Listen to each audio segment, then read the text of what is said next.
Good evening, ladies and gentlemen. Welcome to the show tonight. Tonight's guest, we have a long time incarcerated brother that's been going a while, and he's back in society. He's come back to be part of his community and make a difference in what he's doing in his community. So we want to welcome Brother Farouk back to the world. Thank you. Welcome back to the world, brother. Thank you, brother. Welcome home, man. Yeah. Yes, yeah. sir. Yes, sir. That can be misunderstood. Okay. You know, I ain't quite home yet. You know, I haven't established myself where I can feel comfortable. That's a process. Mm-hmm. I'm still acclimating myself to society. The changes out here are tremendous, you know. And as opposed to trying to integrate, I don't think that would be appropriate, you know, given the general mindset of what I see out here. So therefore, you know, I kind of like still hold true to what I believe and what enabled me to get out here, you know, my own thinking. Mm-hmm. You know, I'm not open to certain ideas. You know, they might interfere with what I want to do. You know, I come to San Francisco to go to school. That's paramount. You know, every else thing else will take secondary to that. Mm-hmm. You know, I believe that education is imperative. You know, if I could, I would influence everybody to start picking up a book and take your butt back to school. Not that academic education is a wherewithal, but it's a means to learning how to think. And this is what's lacking. We do not think no more. Mm-hmm. Mm-hmm. Mm-hmm. And we have enormous resources. We don't plow our own fields. We have abandoned our historical record. All the knowledge and wisdom we need is in our history. We just have to refer to the ancestors, Exactly. and they will guide us. Exactly. They will guide us to where we need to be. Exactly. See, Exactly. we don't have to rely on external forces. We have the wherewithal to do whatever we need to do Exactly. to lift ourselves up. Exactly. And I seriously believe that. Let me ask you a few questions before we get started, because we have a show here for us returned citizens that's coming back to our community, and that's what this show is for. But I want to ask you some questions because people need to know. Okay, how much time did you do? Technically, I did 39 and a half. 39, and where did you get sentenced out of? Monterey County. Monterey County. Okay, and you almost 40 years Mm-hmm. in the system. Okay, and you went to some things while you was in the system. You know, you did a change while you was in the system to get from stage one to the stage where you are now. Well, I was going through changes before I left the street.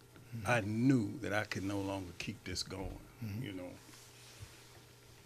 I had burnt so many bridges, ruined so many relationships that I knew before they put the cuffs on me that whenever I come out, I can't come back the same. Mm-hmm. So my mindset was already in gear. I had no idea how I was going to do that. But fortunately for me, I met some very, very enlightened black men. And they were able to guide me in a way that I needed to be guided.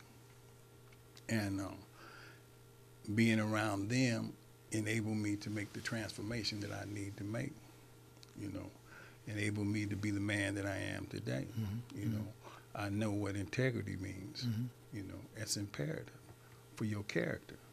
Character is everything. It's your currency. Sure, sure. If you don't have no integrity, who are you? Sure. You know, those things are important. So those things was instilled in me, and they remain very, very firm today. Mm-hmm. Mm-hmm. You know, Mm-hmm. so that's how I got here. Mm-hmm. Okay. Now you almost 40 years. So you how many prisons did you frequent? Did you go through? Well, I started in San Quentin, Okay. and then from San Quentin, I went to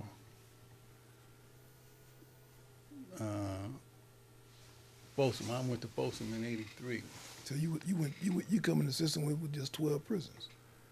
At that time. Yes, Okay. yeah. Yeah, It's there 12 was nobody. It was only Soledad, Tracy, Folsom. Yeah. And Susanville, Right. Sierra, A few, yeah. Tehachapi, CMCs, and Okay. Chino. Yeah. Okay. So you started at Glenn Bailey. I've heard of him. I have never met him. Okay. Yeah. So you went to do the concrete prisons, San Quentin, Old Folsom. The ones look like Dracula's spot that you ain't never coming out, the end of the world, and all that kind of stuff. Yeah. And you come through there, and then you made it back down around to the prison that's almost in a circle. What they call that? The four, the new ones. I was fortunate in this sense. That might sound a little odd, but I went from Old Folsom to New Folsom, and I stayed there about a year before I got locked up, and they shot me to Pelican Bay. So I stayed locked up in SHU for about 20 years, and as a result of the last hunger strike in 2013, CDC had to go on damage control, and they released all of us back to the general population. Right. And I went back to New Folsom. I stayed there a year. Then I went to Old Folsom, and that's the extent of my prison experience. Okay. Those prisons right there. Okay. Yeah. So you made it back to the world. Right. Okay. Well, I'm gonna say welcome home again, my brother. Okay. Yeah. Glad to have you back. Yes, sir. Yes, sir. Glad to have you back. Appreciate that. We need people as yourself back in this world, because it's out of control. It's crazy. You know what I mean? And I say that in the form like this. When we left and went in the system, we walked around, wasn't nobody sleeping on the street, wasn't nobody had no tents, was none of that going on, the stuff that's going on today. And you come back 20 years, 30 years later, 40 years later, and say, "Oh, this thing, what happened? What went on? Was it just about design? What happened?" Well, I think it's a result of that crack epidemic. Okay. That was like dropping like they dropped the atom bomb on Hiroshima. Right. But when they dropped that crack in them areas that we occupy, urban centers and so forth and so on, it devastated everything. It killed tradition. Yes. I some of the stories I heard are Cold. frightening. I couldn't imagine that. Well, the things that was going on behind that drug. And I think it was calculated. I really believe it was calculated. And you look at what happened. Families are no longer together. Right. It used to be where even if you weren't hungry, you had to stop by Big Mama's Exactly. house on Get some Sunday. to eat. Yeah. Otherwise you're gonna feel real bad. Yeah. That's real. That's real. Yeah. Those types of little things are no longer there. Yeah. There's no stability Right. within most families now. So all those things need to be addressed. Well, we have a program that I started in prison at Old Folsom. It was a motivation group we did in the chapel on Wednesdays. Yeah, Yeah. I earned several chronos Exactly. through that group there. Exactly. Ham was running it. Exactly. Ham and Ham and I left with a couple of brothers. Muhajir. Yeah, but he was gone when I got there. Oh, he left. Okay. Yeah, I got back there in 2015. Okay. Yeah. He was gone, but and I went to DVI. I started in DVI, and it's still going on in both prisons now.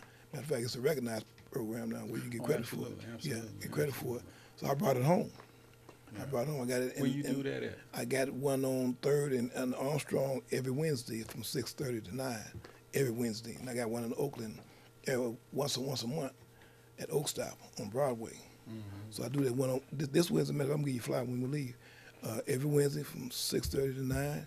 We got lifers, women and men, come out and sit down and talk about things that we didn't talk about in prison coming home. And they got the pre-release thing that we didn't take part of because we didn't know when we was going home. You got a date and then you go home Wednesday or Thursday, whatever, and you had to go. So we didn't go to the pre-release thing. Pre-release things are false anyway. You know, they got information in there that don't even exist. You know, so I brought it into the prison so we can have people come in prison and give you information you need to have smooth transition, like ID, health care, and stuff like that. So that's what we do now at the program we do on Wednesdays here. So I'm gonna give y'all the flyer, and I'm gonna see to, for me, allow you guys to come if you want to come on Wednesday. Because we need to sit down and talk about how do we ride a bus without thinking somebody looking at us because we just got out of prison. You know, only person that we got out of prison is us. A lot of times we sit on the bus and act like, what he looking at me for? Well, that's what he do. He been doing all his life. Ride a bus, look around. You know, he looked at me because I just got out of prison. No, he don't even know you. He don't even know you. And get on the bus, he smell. Well, that's what he do. He ain't took a bath in 2 or 3 weeks. You know, he ain't got no choice, you know, and stuff like that. So we need to, you know, so that's what we do in the programs. But yeah, it's here. It's out here now. So we're doing the same thing in prison. We do it out of prison. Once upon a time, I thought there was, I didn't think very much of those types of groups. Yeah. You know, I had to go undergo a transformation myself. And there's benefit in attaining them groups because insight is knowledge.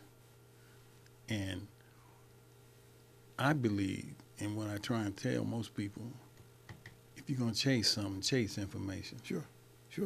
You know, we live in the information age now. You know, people get paid for what they know more so than what they do. Exactly. It's valuable. You know, and it's essential that our people and other people in general chase information, stay hungry, you know, feed yourself, feed your mind, you know, because, you know, if you free the mind, the butt will follow. That's right. That's a fact. You know, that's so a fact. Yeah. That's what will happen. Yes, definitely. You know, I really believe that. Yeah. And the cold part about it, man, is this. And a lot of people, our people, don't even know this. Public education, public schools are the result of slaves, ex-slaves fighting for that education. People coming off the plantation understood that if we don't have this education, we cannot do this. That's right. It's validated by Du Bois's Soul of Black Folks when he talks about how black folks was roaming the countryside without no knowledge of distance and north, south, west, looking for family members. You know, we see that education is our salvation. Essential, yeah. You know? It's necessary. It's mandatory. We have to have education. We have to. You know, because if we don't, we're gonna be stagnated. We're not going nowhere. Yeah. You know? But see, like, we got to be careful too when we use that word education because that's an abstraction. It means different things to different people. You know, in my category of education, I think we need to rely on our ancestors. We have wealth of information that black people have created throughout the struggle for our freedom. And we need to indulge ourselves in that, you know. That's imperative. We need to know who we are.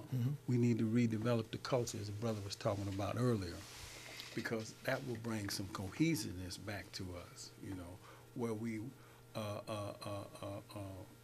be able to fight. We losing ground on every urban area there is in this country. I mean, what's happening in the Fillmore ain't new. You know what I'm saying? We're losing ground. Watts ain't Watts no more. No. You know? No. Compton might not be Compton tomorrow. It's not. It's changing. You know? It's changing, man. I'm telling you. We see that San Francisco is the Asians, nothing against them, but they here. Yeah. Everything. The Latino, Hispanics, however you treat, they here. And they making moves. And they making moves together. They're not individuals. You know. And we see that with respect to even those of our ancestry who come here, Nigerians, Jamaicans, whatever they are, they come here and they do what they do. You know, they don't ask nobody for nothing. They go about creating something. That's right. Because they believe in their own talents and skills. How do we reestablish that in our people? You know, the belief in self. What Marcus Garvey say? If you don't believe you can win the race, you lost before you get in the starting blocks. That's right. That's right. You know, so how do we instill that level of confidence? That's what we need to talk about. Yeah, that's real. That's real. That's real. Well, we won't. I'm inviting all you brothers to come to the support circle on Wednesday night, 6:30. You know, we got some returned citizens there. You know, and you know we have a thing where we have a trust issue. We got serious trust issues. You know, because we don't open up to certain people. We don't say certain things in front of certain people because we don't know nothing about you. You ain't been where I've been, so you don't know what I'm going through. You know, but if we sit around the people that we part of that cloth, that same cloth, then we have a tendency of saying things that make sense and make a difference.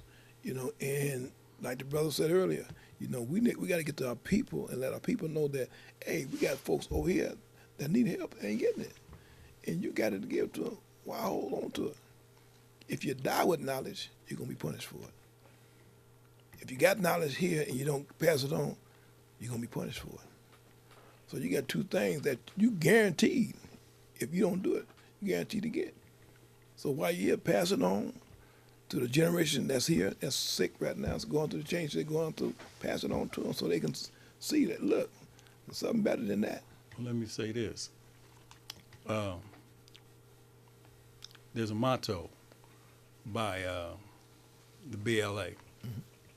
You know, they were ex-Panthers, went underground and formed like the Black Liberation Army. Well, they developed a motto, and it was each one teach one, from one generation to the next, build to win. I think we need to bring that alive. Yeah, bring it alive. You know, Yes. make that real, make that everyday practice. Right. You know, it's not that this 27-year-old brother over here don't know nothing. He knows plenty. Right. He couldn't be 27. Exactly. You know what I mean?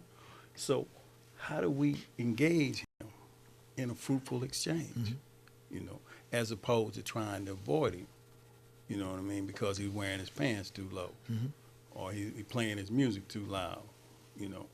Why do we let these trivial things interfere with our ability to talk to one another? You know. Right. Yeah, we got to pass it on. We got to get them because we got a race of people that's on the endangered species list. They wipe it.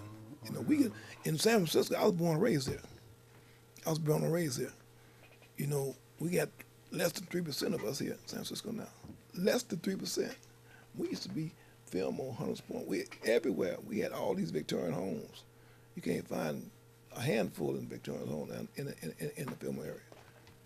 Because their family died and they sell a house for a little bit of money and go buy a brand new car, buy some clothes, and next year the car done all beat up and need a tune up and can't get the tune up and the clothes gone and then you can't even pay rent. You can't get an apartment. But see, that goes to the heart of the issues when you talk about groups, especially in prison. It cuts to the heart of the issue. And the issue is that inferiority. That's what that is. No matter how you chase it. Why are you trying to buy all this material things to put on this appearance when you ain't done nothing with your inside? And, you know, that's how some of us got to prison, because we trying to live a lie. Exactly. You know? And these people out here living the same lie. Right. Trying to impress somebody. Everybody talking about they ain't trying to keep up with the Joneses, but when you look at their practice, their social practice, it tells you a different truth. Yeah. And that's what we have. Yeah. Things have to be changed, and we can change them. It says you can't change it with your mouth, change it with your hand. You can change it with your hand. You know, you got to be changed. Got to be changed. So we have to change things, and it can be changed. People coming on, like I say, people coming on large numbers. Oh, but see, like, here's the thing. I don't believe for a moment we're alone. You know, I'm not just talking about prison. I'm talking about everything the brother talked about earlier. Mm-hmm. See, there's other people out here who feel that way. They're just looking for a connection. Exactly. You know, Right. Exactly. everybody's frustrated. They just don't know how to address the issue. Exactly. You know, Yes. and all they need to do is connect. Mm-hmm. You see what I'm saying? Because the power rests in us. Mm-hmm. Mm-hmm. You know, we are our own salvation. Mm-hmm. Look, nobody's coming to heal us. We have to heal ourselves. That's right. You know. That's right. When we look at Wade Nobles, the father of African science, Naim Akbar, Assad Hilliard, these brothers are writing for us. Mm-hmm. They're trying to tell us that we need to adopt a new form of thinking. Right. But the first thing we got to do is start believing in us. Right. You know, that's how I was able to make the transition that I made, Mm-hmm. because the brothers showed me, hey man, ain't nothing wrong with you. Be who you are.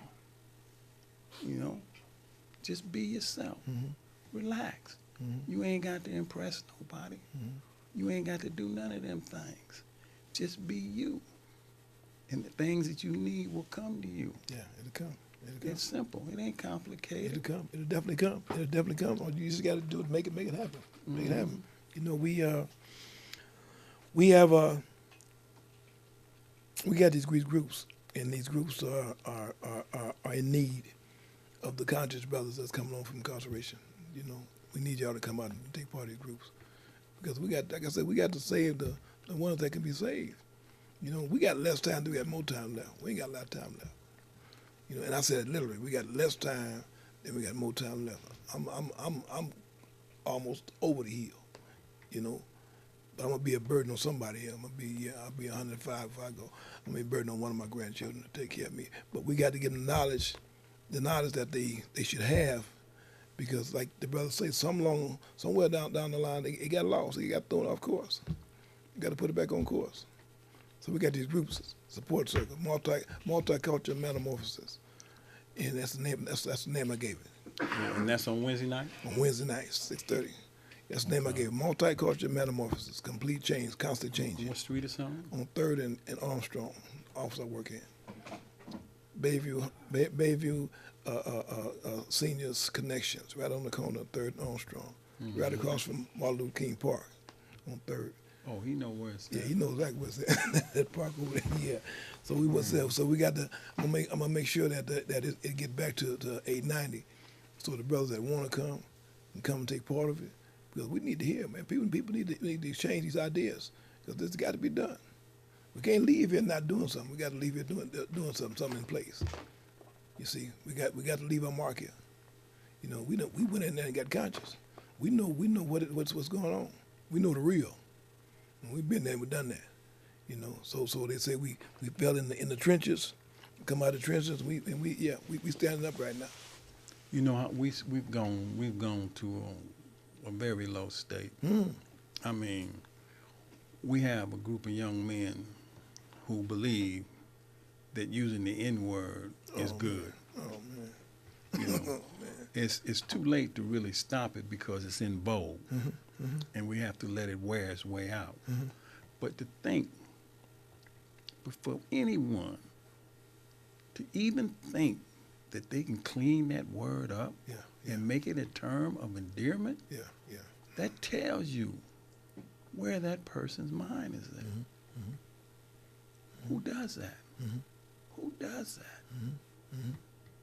No other group of people have suffered the way we suffered would do that. That's the depredation we fall into. Yeah. It's cold. It's cold. But like I say, we back. I was telling that brother earlier. You know, we left here and went to the penitentiary. I was part of the cancer starting in my community. I was part of that cancer. You know, I lit a fuse and went into the system, and it continued. My sons, you know, my daughters, they continued, carried it on, went to the penitentiary themselves, and it carried on from generation to generation. But we back now, so we got to make amends. We got to change things. Yeah, well, you know, we couldn't have got to the prison if we was being angel. No, it wouldn't work.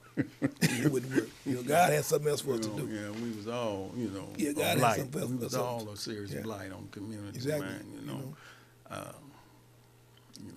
that's unfortunate, but that was our journey. Exactly. You know, exactly. that might not have been the journey for everybody, Right. but that's the journey that we had to That make in order to had to become make. whole. We had to make. I use a form where I tell people that my life, I lived in a cesspool before I went to prison. I lived in a straight cesspool, all waste and everything went around, and I was part of it and laughed and giggled, had fun, and went to the speakeasy and after hours and did all the stuff. And then I went to hell. God took me from the cesspool and sent me to hell.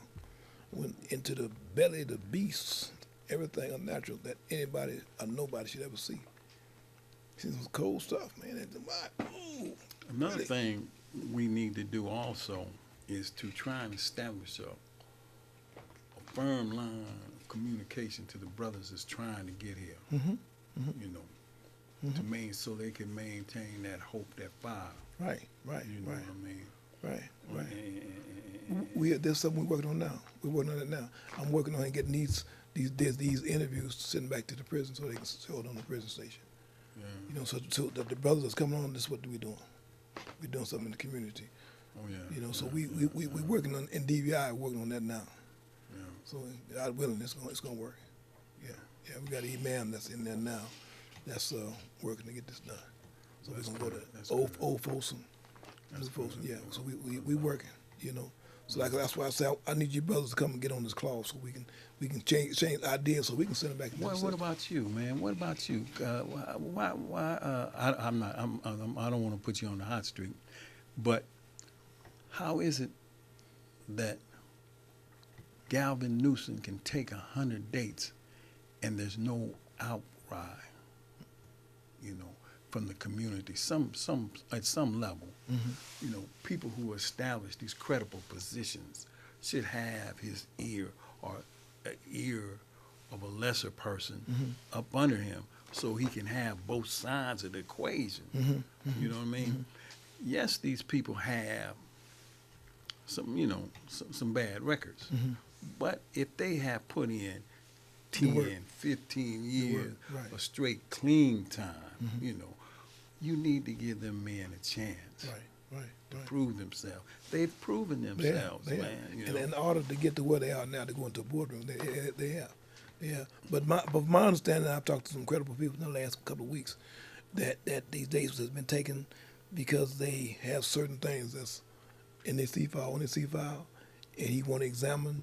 But when they go back to the board in a year, they'll be given back. This is what I'm That's usually the case. Yeah. But here's a crucial issue that